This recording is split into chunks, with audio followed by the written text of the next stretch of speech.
वैजापूर ग्रामीण एक येथील शेतकरी माझे मोठे बंधू श्री राजेश बळवंतराव होंड यांची ही शेती आहे. आणि इथे आत्ताच आम्ही एक मोसंबीचे झाडं लावलेले आहेत, बाग लावला आहे आणि त्यामध्ये आंतरपीक घेतलेलं आहे. अद्रक, मोसंबी आणि कांदा तिकडे त्या साईडला कांदा आहे. तर हे संपूर्ण पीक पाण्यात आहे. आज कांद्याला पाणी जास्त चालत नाही, मोसंबीच्या बागालाही चालत नाही आणि अद्रकलाही पाणी चालत नाही. आता ही पाणी काढण्याची पण इथं व्यवस्था नाही, शेजारचे शेतकरी पाणी काढू देत नाही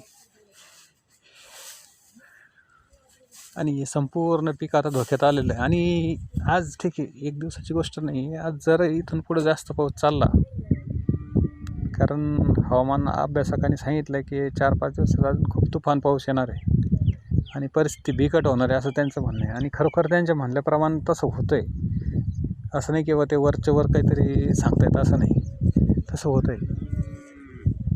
तर हे तर ठीक आहे, आमचं तर ठीक आहे, पण असे अनेक शेतकरी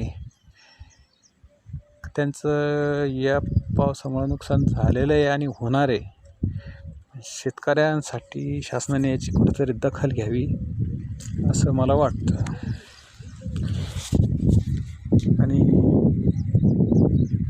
पंचनामे लवकरात लवकर करून मदत शासनाने ते ठरवावं, कोणाला काय द्यायचं, काय द्यायचं की नाही द्यायचं.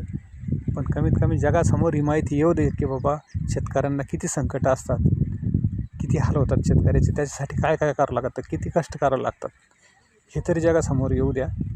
नुकसान भरपाई किती येते, कधी येते, कधी नाही येत, ते आम्ही त्याच्यातून निघून गेलो शेतकरी.